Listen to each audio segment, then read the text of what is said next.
प्रणाम गुरु वक्तव्य प्रस्तुत करिए। स्वागत है। जी। अस्मद् गुरुभ्यो नमः। अस्मत् परम गुरुभ्यो नमः। अस्मत् सर्व गुरुभ्यो नमः। श्री राधा कृष्णाभ्यां नमः। श्रीमते रामानुजाय नमः। लंबोदरं परमं सुंदरमेकदन्तं पीताम्बरं त्रिनयनं परमं पवित्रम्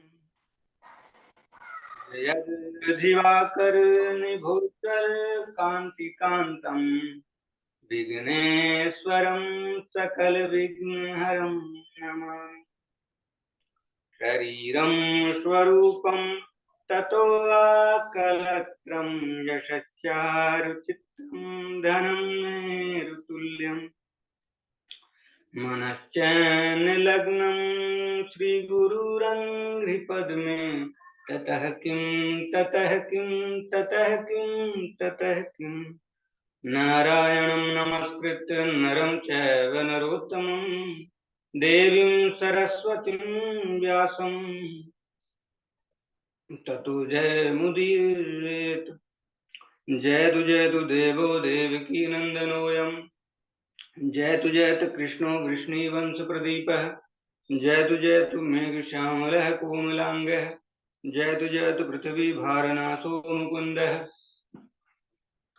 कृष्णत्वदीयपदपङ्कजपञ्जरान्ते यदैव मे विशतु मानसराजहंसः प्राणप्रयाणसमये कफवातपित्तैः कण्ठावरोधनविधौ स्मरणं कुतस्ते बर्हापीडं नटवरवपुः कर्णयोः कर्णिकारं बिभ्रदवासः कनकपुषं वैजयन्तीं च मालाम् रन्ध्रान् वेणोर्धरसुधया पूरयन् गोपवृन्दैः वृन्दारण्यं स्वपदरमणम् प्राविशद्गो गीतकीर्तिः करारविन्देन पदारविन्दं मुखारविन्दे विनिवेशयन्तं वटयपत्रश्च पुटे शयानं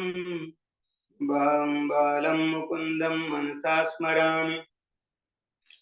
रामाय रामभद्राय रामचन्द्राय वेधसे रघुनाथाय नाथाय सीतायापते नमः। अंजनानंदनं वीरं जानकी शोकनाशनं कपीशमक्षहन्तारं वन्दे लङ्काभयङ्करम् मूकं करोति वाचालं पङ्गुं लङ्घ्यते गिरिं यत्कृपातमहं वन्दे परमानन्दमाधवम्। भक्ति भगवंत गुरु चतुर्नाम बपुए इनके पद वंदन किए नाते विघ्न आने। नमामि भक्तवत्सलं कृपालुशील कोमलं भजामि ते पदाम्बुजं मकामिनां स्वधामदम्।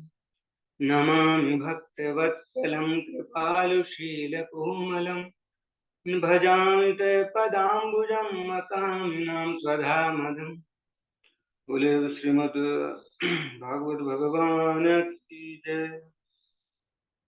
अनंत कोटि ब्रह्मांड नायक अचिंत कल्याण गुणगण निधान सर्वेश्वर सर्वाधिपति अकारण करुणा वरुणालय अकारण करुणाकारक सकल जन कल्प शाप हारक परात्पर परम ब्रह्म अनंत कोटि कंदर्प दर्प दनल निर्गुण निराकार सगुण साकार जगदैक बंधु करुणैक सिंधु सच्चिदानंद घन परमात्मा श्री कृष्ण एवं श्री राधा रानी के युगल चरणार बिंदु में दास का बारंबार प्रणाम।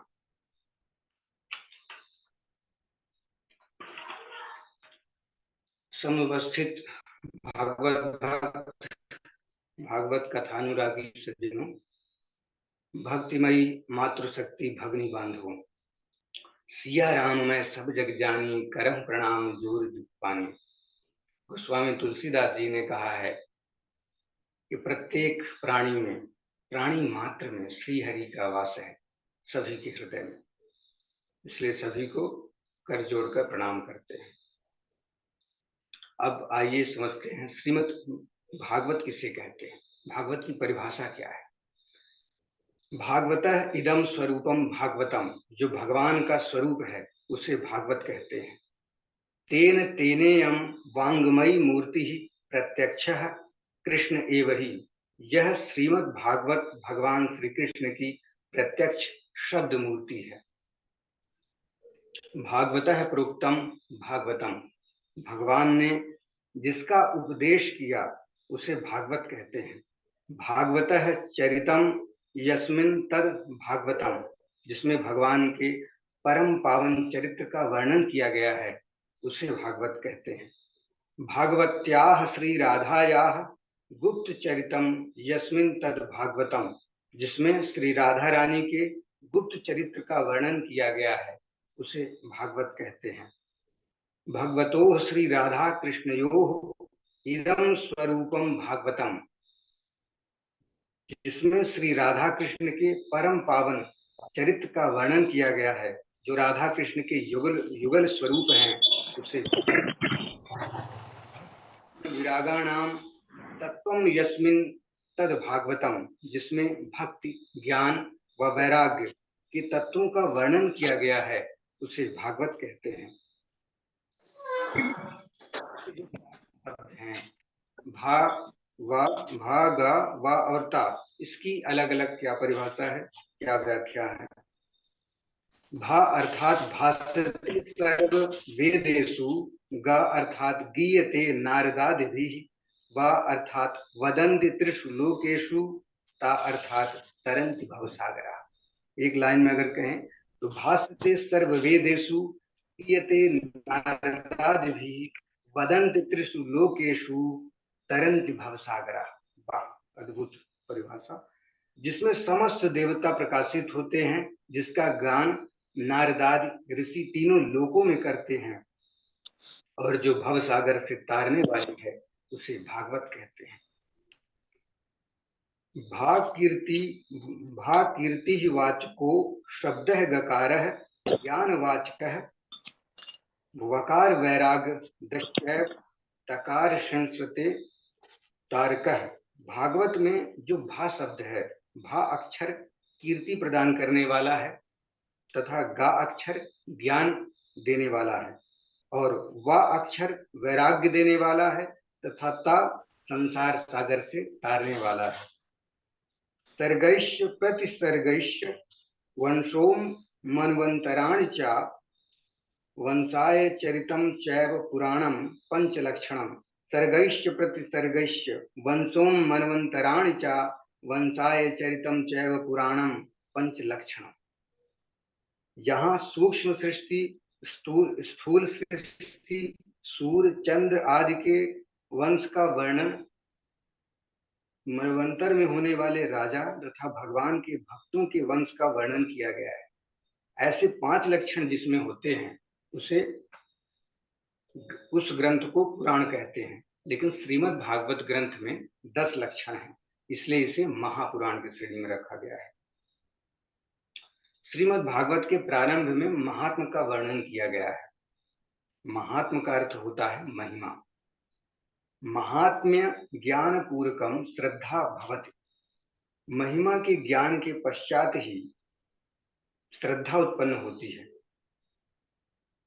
जैसे किसी व्यक्ति के बारे में आप अगर नहीं जानते हैं, तो अगर कहीं आप जा भी रहे हैं, कोई साथ में बैठा भी है, आपसे परिचय नहीं है, तो आपकी श्रद्धा नहीं उत्पन्न होगी, आप उससे मित्रता नहीं करेंगे। लेकिन आप अगर किसी के बारे में, किसी गुण के बारे में जानते हैं, तो आप में स्वयं ही श्रद्धा भाव उत्पन्न होता है। ऐसे ही भगवान श्री हरि के जब तक आप उनके गुणगान नहीं सुने, श्रवण करेंगे, नहीं पठन करेंगे, तो उनके चरित्र के बारे में जब नहीं जानेंगे, तो आपके अंदर श्रद्धा भाव, भक्ति भाव और प्रेम भाव उत्पन्न नहीं होगा। इसे परम पूज्य गोस्वामी तुलसीदास जी ने भी कहा है कि जाने बिनु न होत प्रतीति, बिनु प्रतीति होत नहीं प्रीति। जब तक ज्ञान नहीं होता तब तक प्रेम उत्पन्न नहीं होता। इस महात्म्य में 6 अध्याय हैं, जो कि पद्म पुराण से लिए गए हैं। इसमें प्रारंभ के 3 अध्यायों में भक्ति, ज्ञान, वैराग्य का वर्णन किया गया है। 2 अध्यायों में पतित धुंधकारी, दूसरे अध्याय में 2 अध्यायों में पतित धुंधकारी का उद्धार, और अंतिम अध्याय में भागवत सुनने की विधि बताई गई है। यह यहाँ तक इसकी भूमिका है, और अगले चरण में मैं इसके महत्व बताऊंगा। श्रीमद् भागवत महापुराण की प्रणाम गुरुदेव।